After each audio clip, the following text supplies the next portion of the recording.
The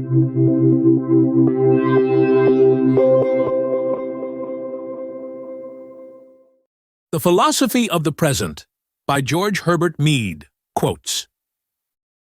The Philosophy of the Present by George Herbert Mead presents a thought-provoking exploration of the nature of reality as it exists in the present moment. Mead's work challenges traditional notions of time, arguing that reality is found not in an absolute past or future, but in the immediacy of the present as it unfolds.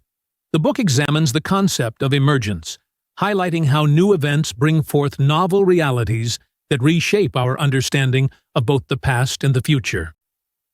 Mead's emphasis on the dynamic relationship between experience, the individual, and the surrounding environment provides a unique perspective on the philosophical questions of existence and temporality. Quote 1. The subject of this lecture is found in the proposition that reality exists in a present. The assertion posits that the nature of reality is inherently connected to the present moment, emphasizing that both past and future are constructs that do not possess existence in the same way as the present does. This premise underscores a fundamental philosophical stance on temporality and existence, challenging traditional notions of time as a continuous thread. Quote 2. Existence involves non-existence. It does take place. The world is a world of events. Here, Mead articulates a dynamic view of existence where the act of coming into being, existence, is intrinsically linked to ceasing to be, non-existence. He suggests that reality is not static, but comprises events that continuously emerge and dissipate. This conceptualization emphasizes the transient and processual nature of reality, reflecting a pragmatic approach to understanding the world. Quote 3. The emergent, when it appears, is always found to follow from the past, but before it appears, it does not, by definition, follow from the past. This quote addresses the nature of emergent events or phenomena, which seem retrospectively to have causative antecedents in the past, yet are not predictable from that past before their occurrence. This notion challenges deterministic views of history and causality, proposing a more complex interaction between past conditions and new, unpredictable developments. Quote 4. Intelligence is but one aspect of this change. It is a change that involves a mutual reorganization, an adjustment in the organism, and a reconstitution of the environment.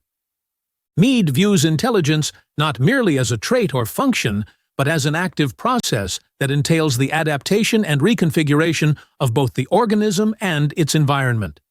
This perspective highlights the interactive and reciprocal nature of intelligence, where it is both a product and a facilitator of environmental and organic changes.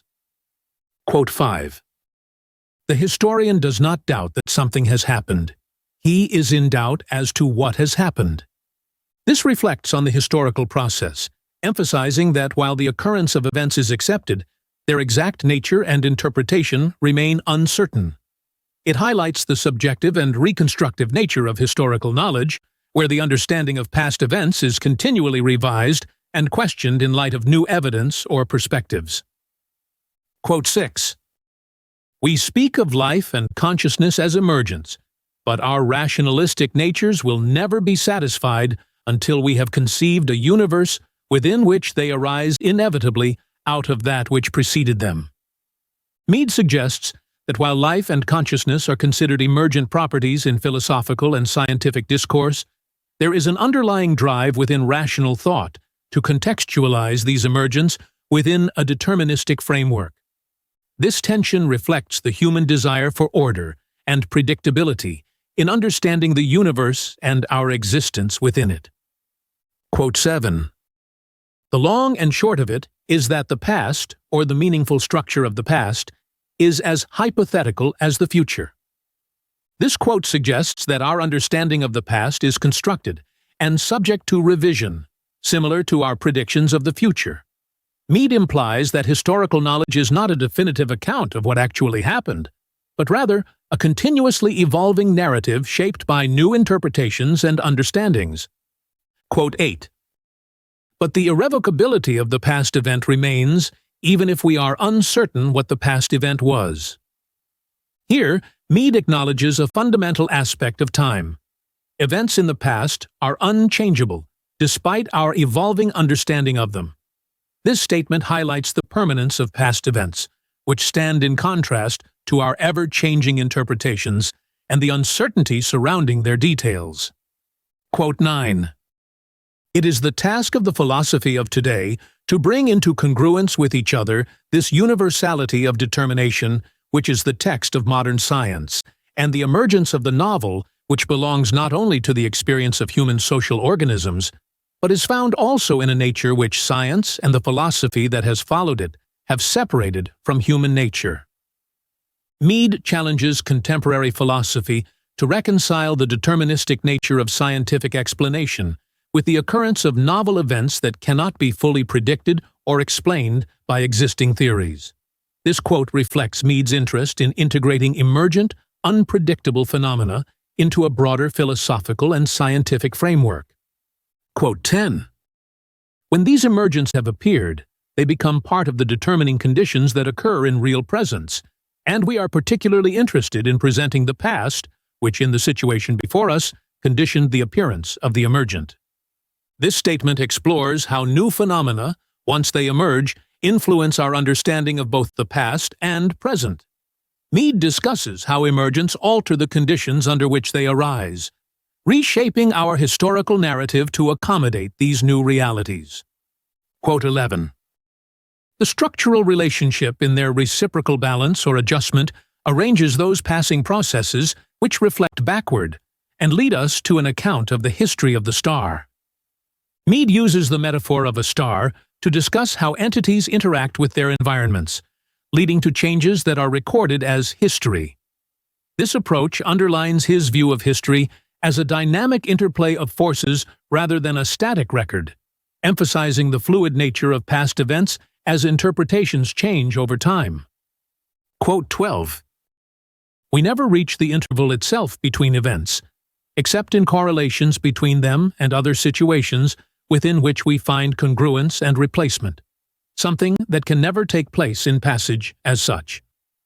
This quote discusses the limitations of human perception and cognition in truly understanding the nature of time as it exists independently of events. Mead argues that our understanding of time is always mediated by our experience and interpretation of specific events and their correlations, rather than a direct experience of time itself. Quote 13. A present, then, as contrasted with the abstraction of mere passage, is not a piece cut out anywhere from the temporal dimension of uniformly passing reality.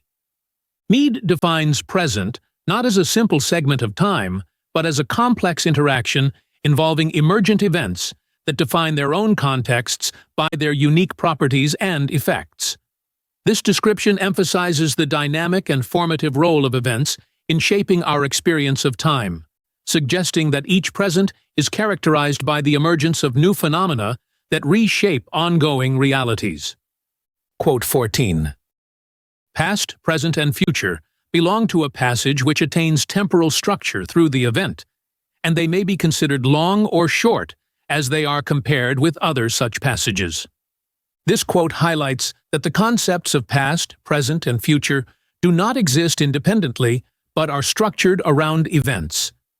The temporal length of these concepts is relative, depending on the event in question and how it is compared to other events. This perspective focuses on the fluidity of time as it is experienced and structured by human activity and understanding. Quote 15. This relation of the event to its situation, of the organism to its environment, with their mutual dependence, brings us to relativity, and to the perspectives in which this appears in experience. Mead connects the interaction between an organism and its environment to the concept of relativity, emphasizing that our understanding of events is influenced by this dynamic relationship. This approach frames human experience and cognition as inherently relative, shaped by the interplay between an individual and the surrounding conditions. Quote 16. The past in passage is irrecoverable as well as irrevocable. It is producing all the reality that there is. Here, Mead articulates a view of the past as an active force that continues to shape present realities, even though it cannot be fully recovered or revisited.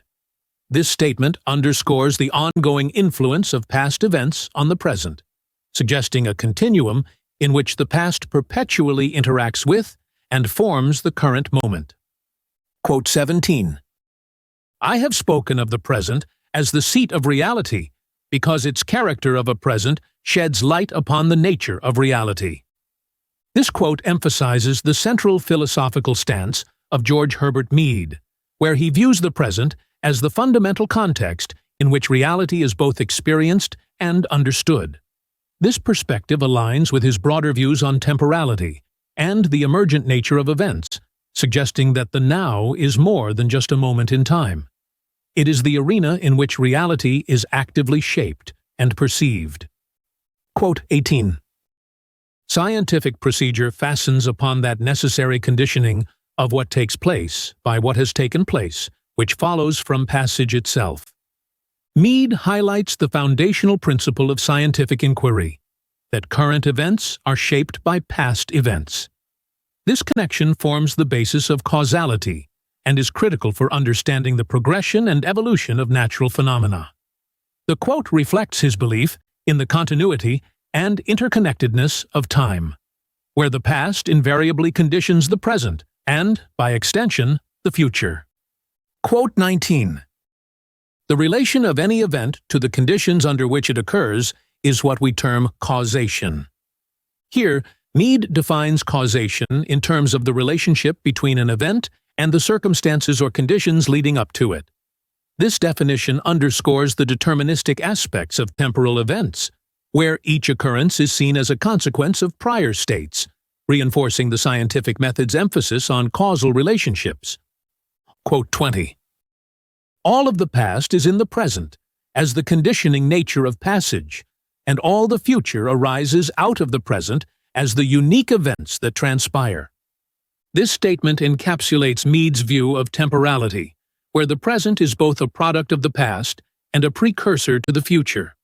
By asserting that all past and future events are integrated within the present, Mead argues for a continuous flow of time that is constantly mediated through the ongoing events of the present moment.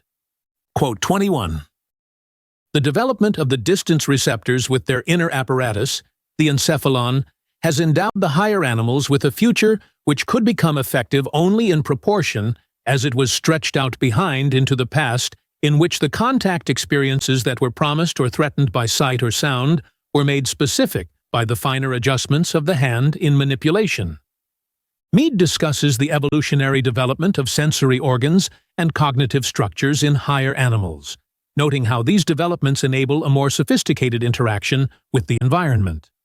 This interaction, mediated through sensory input, allows organisms to anticipate future events based on past experiences, illustrating a complex interplay between sensory perception, cognitive processing, and motor response in navigating the world. Quote 22. The social nature of the present arises out of its emergence. This quote underscores the idea that the present is not merely a moment in time, but a dynamic process shaped by emergent phenomena. The interactions between new and existing elements in the environment create a network of relationships, forming a complex and evolving social landscape. Mead suggests that understanding the present requires recognizing these emergent processes and their impact on the social fabric. Quote 23. Now, what we are accustomed to call social is only a so-called consciousness of such a process, but the process is not identical with the consciousness of it, for that is an awareness of the situation. Here, Mead distinguishes between the actual social processes that occur in the present and our consciousness or awareness of these processes. He implies that while our understanding of social dynamics is shaped by our perceptions and consciousness, these perceptions do not fully encapsulate the breadth and depth of the actual processes at play. This separation highlights the complexity and subtlety of social interactions beyond individual awareness. Quote 24. The social situation must be there if there is to be consciousness of it. Mead argues that for any awareness or consciousness of social situations to exist, The situations themselves must first be present and real. This statement emphasizes the primacy of real-world social interactions and conditions as prerequisites for any subsequent personal or collective consciousness of those conditions. It underlines the idea that social realities shape consciousness rather than the other way around. Quote 25.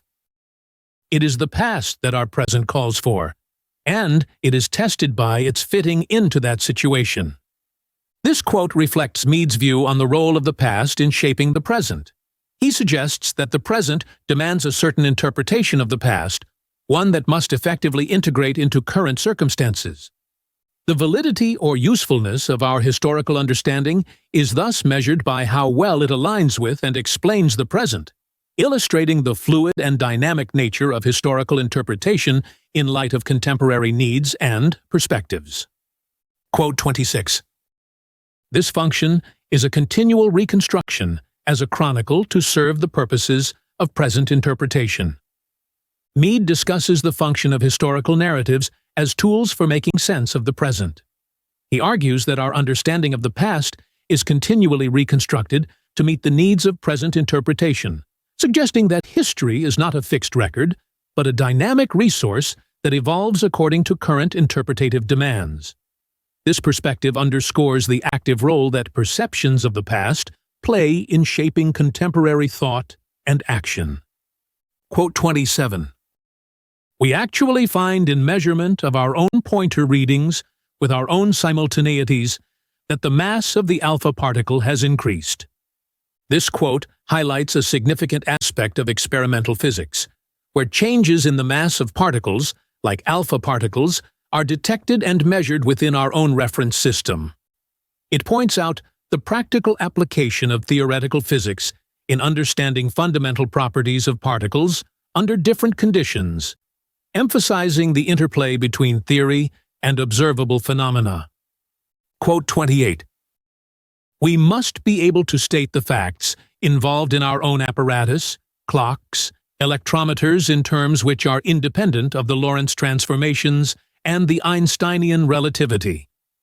Here, Mead argues for the necessity of having descriptions and measurements that can stand alone, without reliance on the frameworks of Lorentz transformations or Einstein's theory of relativity. This independence is crucial for ensuring that the experimental findings are robust and verifiable irrespective of the theoretical constructs used to predict them. Quote 29. This is the characteristic of mass, as I have insisted. Though we can define mass only in terms of a system of bodies in motion with reference to each other, we can think of the substance of the massive thing as found within the volume which we see or imagine, and can then put it actually or in imagination into relation with other things. Mead discusses the concept of mass, emphasizing that while it is defined by the relationships within a system of moving bodies, it can also be conceptualized as a substantive entity within a discernible volume. This dual perspective on mass integrates both relational and substantive views, allowing for a comprehensive understanding of physical phenomena. Quote 30. Energy is conceivable only in terms of a system that is already there for the thought that deals with the thing. This statement reflects on the nature of energy, suggesting that it cannot be thought of independently, but must always be considered within the context of an existing system. Mead points out that energy's characteristics are defined by the system it's part of, highlighting the interconnectedness of physical elements and the systems they comprise. Quote 31. For the purposes of scientific method, the importance of contact experience does not lie in the greater reality of tactual or resistance experience over that of color or of sound, but in the fact that observation and experiment do come back to distance experience, which must be itself directly or indirectly referred to what we can actually or conceivably get our hands upon. Mead argues that the essence of scientific methodology lies in its reliance on tangible contact experiences that underpin observations and experimental results. This reliance ensures that scientific inquiries remain grounded in physical reality, making the empirical basis of science both accessible and verifiable through direct or indirect physical interaction. Quote 32. I have indicated the position which I assume over against the so-called epistemological problem, namely, that knowing is an undertaking that always takes place within a situation that is not itself involved in the ignorance or uncertainty that knowledge seeks to dissipate. This quote introduces Mead's approach to the epistemological problem by emphasizing that the act of knowing occurs within a context that is separate from the ignorance it aims to resolve. This perspective positions knowledge as a distinct and active process that interacts with but remains apart from the uncertainty it addresses. Quote 33. Knowledge is a process in conduct that so organizes the field of action that delayed and inhibited responses may take place. Mead defines knowledge as a dynamic process that organizes human behavior and actions, allowing for complex decision-making that involves delayed and inhibited responses. This conceptualization views knowledge not just as a static accumulation of facts, but as an active and practical tool that shapes and guides behavior in meaningful ways. Quote 34. The test of the success of the process of knowledge, that is, the test of truth, is found in the discovery or construction of such objects as will mediate our conflicting and checked activities and allow conduct to proceed. Here, Mead proposes that the validity of knowledge is measured by its utility in resolving conflicts and facilitating action. This pragmatic view underscores that truth is determined by the effectiveness of knowledge in navigating and mediating real-world challenges, rather than abstract or theoretical accuracy. Quote 35. Thus, the first condition of consciousness is life, a process in which the individual by its action tends to maintain this process both in itself and in later generations, and one which extends beyond what goes on in the organism out into the surrounding world, and defines so much of the world as is found within the sweep of these activities as the environment of the individual. This statement links consciousness directly to the life process, identifying the fundamental role of the organism's interactions with its environment in defining consciousness. Mead argues that consciousness arises from the organism's efforts to sustain itself and its species, extending its influence beyond the biological to the environmental. Quote 36. The primary difficulty in dealing with these matters lies in our tendency to cut off life and consciousness at the boundaries of the organism. Mead critiques the common view that confines life and consciousness within the physical limits of organisms. He suggests that such a perspective is overly restrictive and fails to account for the broader, interactive processes that define life and consciousness as extending into and influencing the surrounding environment. Quote 37. Knowledge is not then to be identified with the presence of content in experience. There is no conscious attitude that is as such cognitive. This quote from George Herbert Mead emphasizes that knowledge should not be simply equated with the content of experience or any specific conscious state. Instead, knowledge involves a dynamic process of engaging with and organizing experience to resolve uncertainties or perform actions, suggesting a deeper, functional aspect of knowledge beyond mere awareness or content. Quote 38. Knowledge is inferential and always implies that a datum is involved in the inference. Mead clarifies that knowledge fundamentally involves inference, indicating that it extends beyond direct observation or immediate experience to include the processing and interpretation of data. This view posits knowledge as an active, constructive process where understanding is built by connecting new information with existing contexts or frameworks. Quote 39. Consciousness, therefore, calls for consideration. The lowest form of consciousness that we ascribe to living things is feeling. Here, Mead introduces the concept of consciousness in living organisms, starting from its most basic form, feeling. This approach outlines his perspective on the evolutionary and functional aspects of consciousness, suggesting that even the simplest conscious experiences in animals are significant and worth studying for a fuller understanding of mind and behavior. Quote 40. Thus, the first condition of consciousness is life, a process in which the individual by its action tends to maintain this process both in itself and in later generations. Mead defines life as the foundational condition for consciousness, highlighting the role of biological processes that promote survival and reproduction as central to the development of conscious states. This connection underscores the adaptive value of consciousness in enhancing an organism's ability to interact with its environment effectively across generations. Quote 41. A conscious form is one that can make phases of its own life process parts of its environment. This statement extends the discussion on consciousness by suggesting that higher forms of consciousness involve an organism's ability to integrate internal states or processes into its ongoing interactions with the environment. Mead suggests that this integration allows for more complex and adaptive behaviors, where internal states such as needs or physiological conditions influence environmental interactions. Quote 42.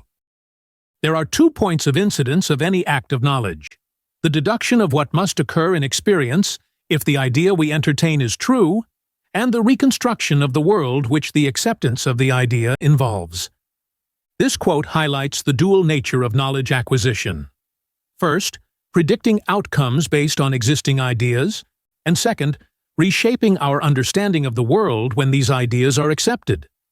This approach reflects the dynamic interaction between theory and observation in scientific practice, where both prediction and paradigm shifts play crucial roles. Quote 43. Data are isolated elements in a world of things. Their isolation is overcome in the new world of the scientist's hypothesis, and it is in this world that the reality lies which he is seeking. Mead points out that data, while initially isolated observations, are integrated into a coherent framework through scientific hypotheses. This integration transforms scattered data into a unified conception of reality, reflecting the scientist's ongoing effort to construct a comprehensible and predictive model of the world. Quote 44. A further trait of the scientist's reality is its independence of the observer. Here, Mead asserts the importance of objective reality in scientific inquiry, emphasizing that the reality studied by scientists is meant to exist independently of any observer's perceptions. This principle underpins the scientific method, ensuring that findings are universally applicable and not contingent on individual perspectives. Quote 45. The scientist has always assumed the existence of something independent of his perception and of the thought with which his research is occupied. This statement reinforces the notion that scientists operate under the assumption that there is a real world that exists beyond their subjective experiences and conceptual frameworks. This assumption is foundational to the practice of science, as it motivates the search for universal truths that are not merely artifacts of personal or cultural perspectives. Quote 46. It is only in the identity of the relation in passage that he can find a character which could belong to such a final world. Mead suggests that in the fluidity and change inherent in the world, the passage, the consistent relationships observed are what lend a sense of permanence or reality. This view aligns with empirical realism, where the stability of relational structures amid changing phenomena provides a basis for understanding and interacting with the world. Quote 47. What calls for emphasis is that the independent reality carries with it no implication of finality. This quote challenges the notion of absolute certainty or permanence in scientific understanding, emphasizing that the reality acknowledged by science is always open to revision and refinement.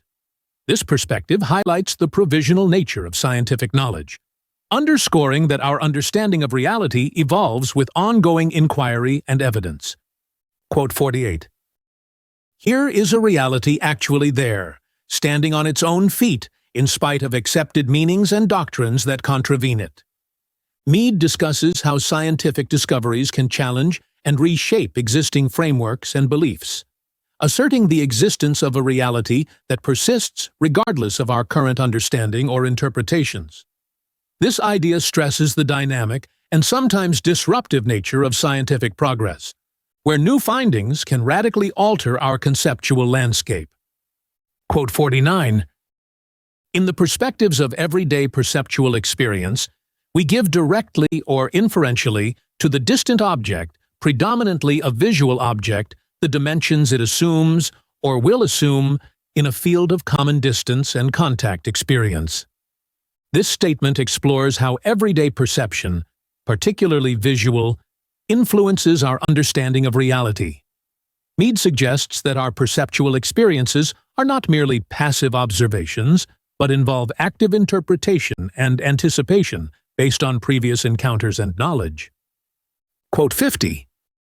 Contact experience is the matter of common sense, for it is the goal of that mediate experience within which lie all physical objects, which are in advance of the consummations within the physiological act, and which serve, in organisms that are capable of manipulation, as implements for final consummations. Mead underscores the foundational role of tactile or contact experiences in shaping our common-sense understanding of the world. He argues that these experiences are central to our interactions with the physical world, influencing how we perceive and manipulate objects in our environment. Quote 51.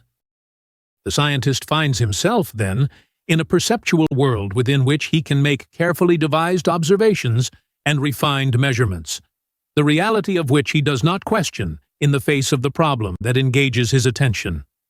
Here, Mead portrays the scientist as operating within a perceptual world that is taken as a given reality, allowing for the precise measurement and observation necessary for scientific inquiry. This assumption of a stable perceptual reality is essential for conducting meaningful and reliable experiments, despite the inherently tentative nature of scientific theories and interpretations. Quote 52. A definition of the physical thing in terms of manipulatory and distance experience must apply also to the organism as a physical thing. This quote introduces the concept that physical entities, including organisms, are defined by their interactions within a space, particularly through manipulative and distant experiences. Mead suggests that our understanding of what constitutes a physical object, including our own bodies, is shaped by these interactive experiences which highlight the inseparability of organisms from their environments. Quote 53.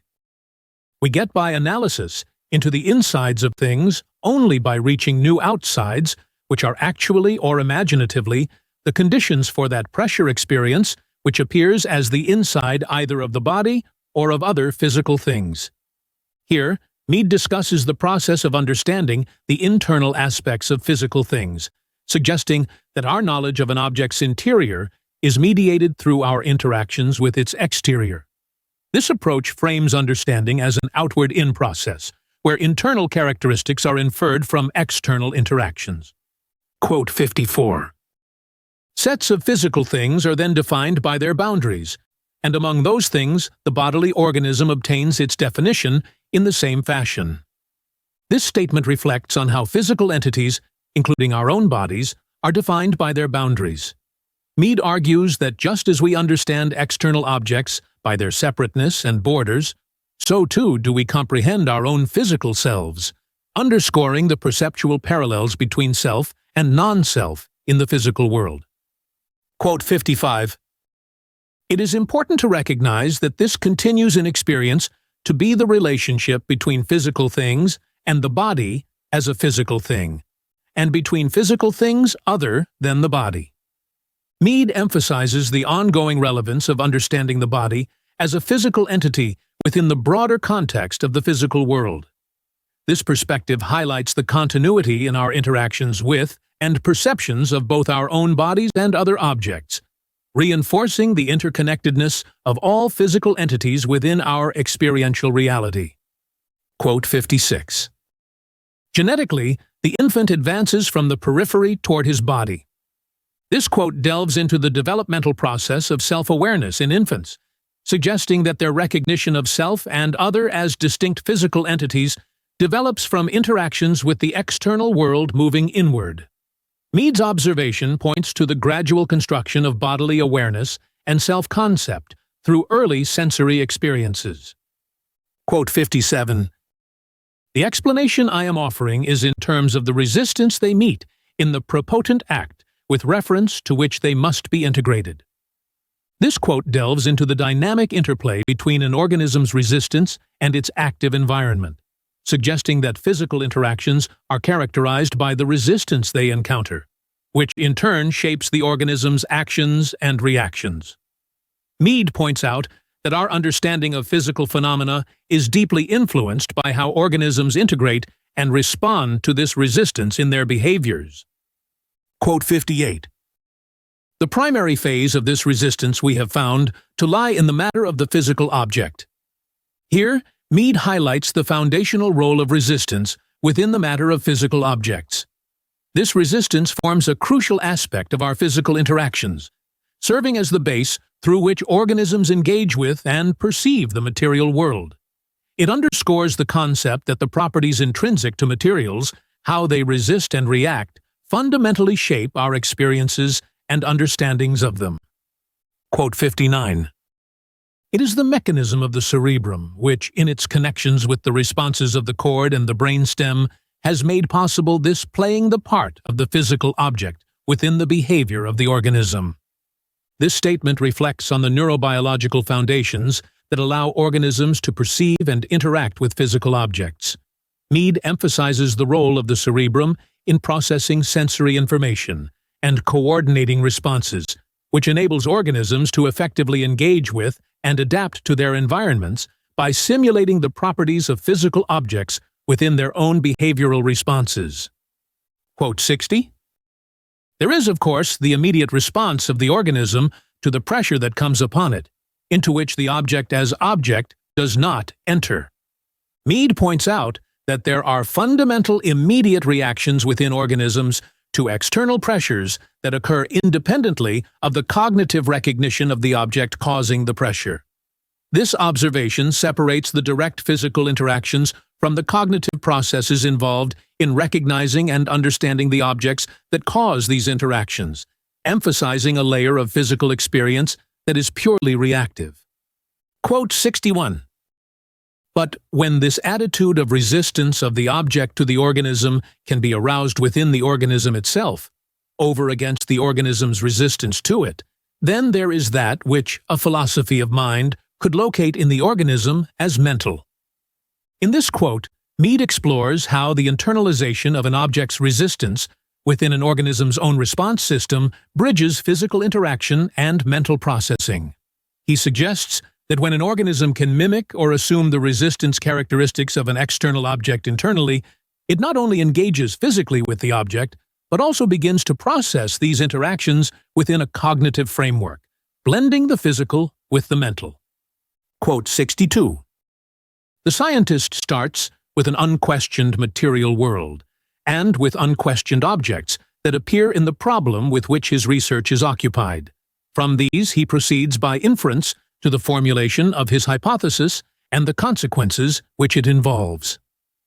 Here, Mead outlines the pragmatic methodology of scientists who operate from the assumption of a concrete, observable world. This foundation allows them to build hypotheses and predict outcomes, which they then test through empirical observation and experimentation. This process underscores the empirical nature of scientific inquiry, rooted in observable and testable phenomena. Quote 63. It is important to place the scientific object in its relation to the perceptual world, which is, as we have seen, presupposed both in the scientist's problem and in his experimental data. Mead points out the crucial role of the perceptual world in scientific inquiry, noting that scientific objects must be understood in relation to how they are perceived. This connection is essential for framing scientific questions and interpreting data, as the perceptual world forms the backdrop against which scientific exploration occurs. Quote 64. The knowledge process takes a different route for the scientist from that which it takes for the epistemologist. This quote highlights the distinct paths of understanding pursued by scientists and epistemologists. Scientists work within the confines of a materially accepted world, forming hypotheses based on observed phenomena and validating these through experimental testing. This approach is grounded in the physical and observable, contrasting with epistemologists who delve into the perceptual origins and cognitive implications of knowledge, questioning the very nature of reality and perception. Quote 65. That world itself he never questions. This statement underscores a fundamental difference in the perspective of scientists compared to that of philosophers or critical theorists. For scientists, the existence and properties of the material world are a given, a baseline from which they commence their inquiries and experiments, rather than a subject of skepticism or philosophical interrogation. Quote 66. This common penny attains the reality of experimental findings, however, only if it comes back directly or indirectly to a measurable something in the manipulatory area. In this exploration, Mead uses the example of a common penny to discuss how ordinary objects are validated within scientific contexts through measurable interactions. This statement highlights the transition from everyday objects to scientific subjects, where the latter's reality is confirmed through direct or indirect measurement within controlled experimental setups.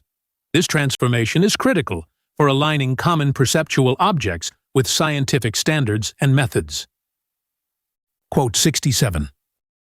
The grandiose undertaking of absolute idealism to bring the whole of reality within experience failed because it left the perspective of the finite ego hopelessly infected with subjectivity and consequently unreal.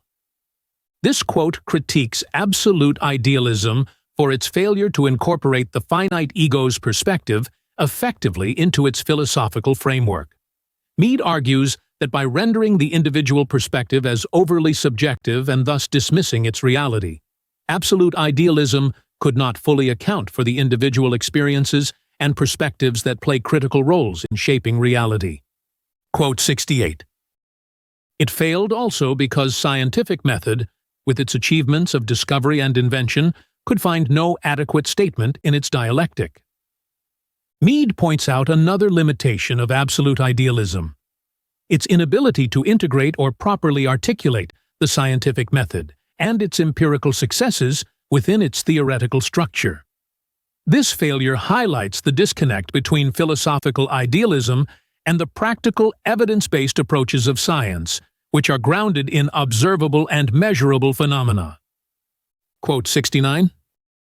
Professor Whitehead interprets relativity in terms of events passing in a four-dimensional Minkowski world. In this quote, Mead summarizes Professor Whitehead's interpretation of relativity, emphasizing a conceptual framework where events occur within a four-dimensional space-time continuum as described by Minkowski's theories. This perspective shifts the understanding of events and interactions from a purely three-dimensional space to one that incorporates time as a fundamental element alongside spatial dimensions. Quote 70. The conception of the perspective as there in nature is in a sense an unexpected donation by the most abstruse physical science to philosophy. Mead appreciates the contribution of physical science, particularly theories of relativity, to philosophy in conceptualizing perspectives as concrete components of nature.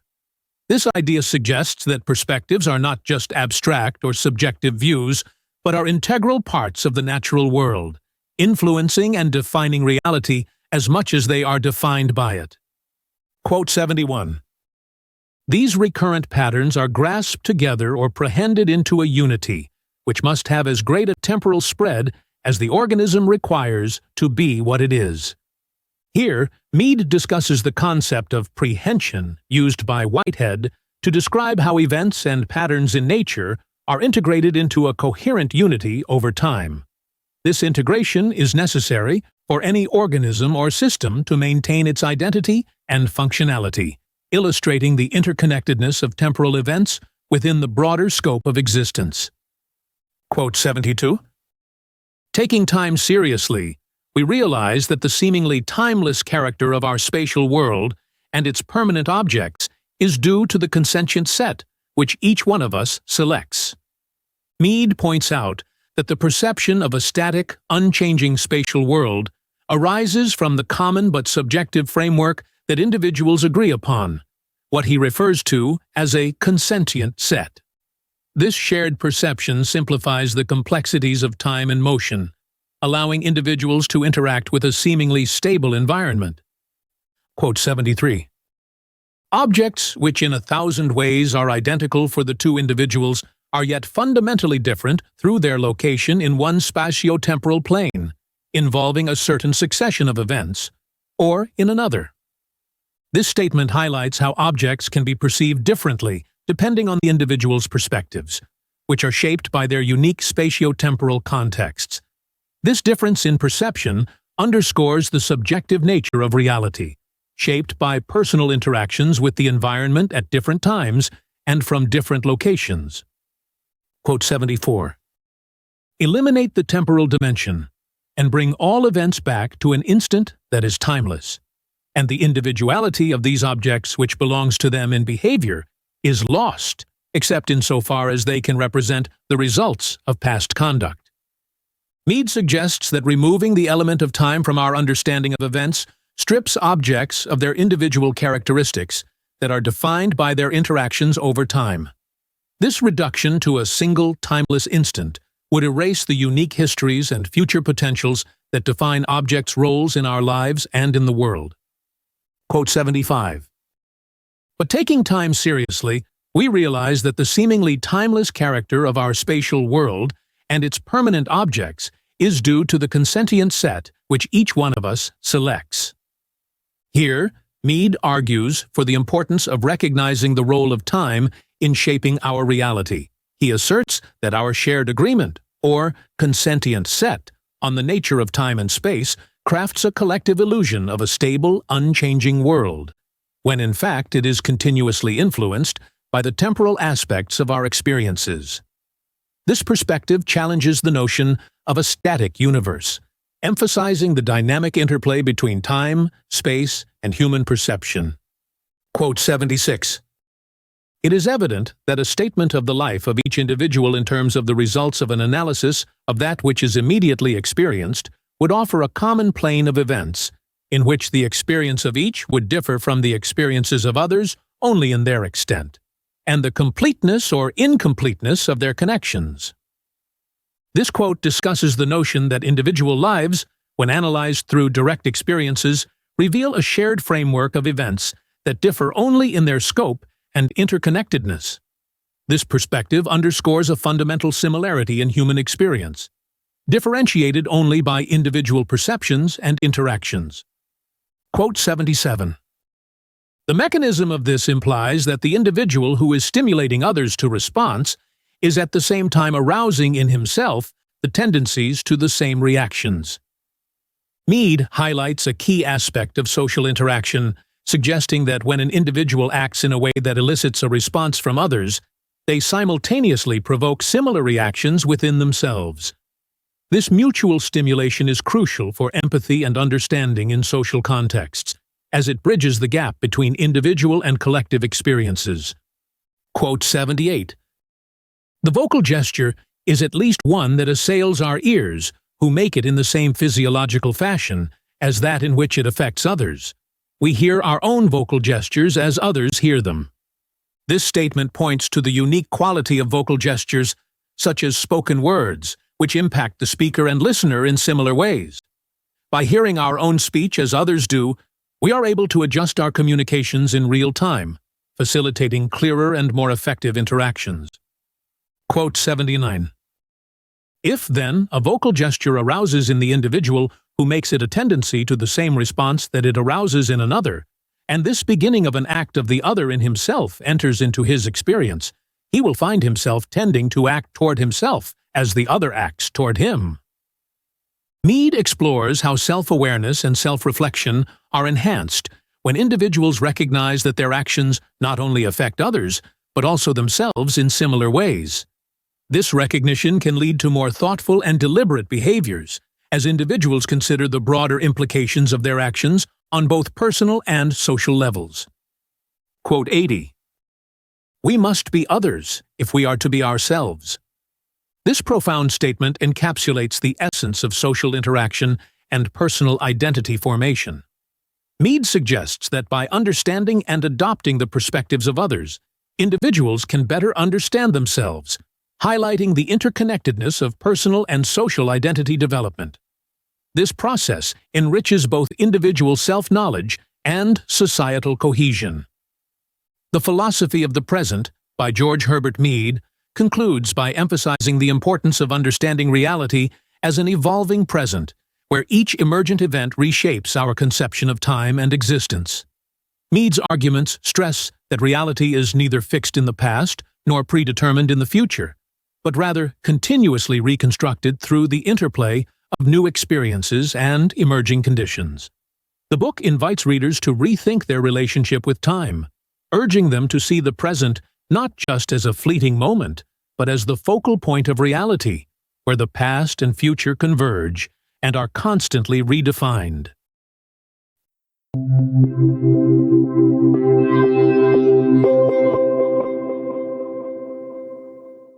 Curious to dive into the mind of George Herbert Mead? With StudyLab Pro's Book GPT, it's possible. Ask questions, explore themes, and discover the depths of the philosophy of the present in an entirely new way. Start your conversation now by clicking on our logo. And if you're hungry for more educational content, subscribe to our channel to keep discovering, learning, and growing. Want more than just videos? Click on our logo now to join us on our platform for multiple choice tests, in-depth content, and tools to help you ace your studies. Get started now.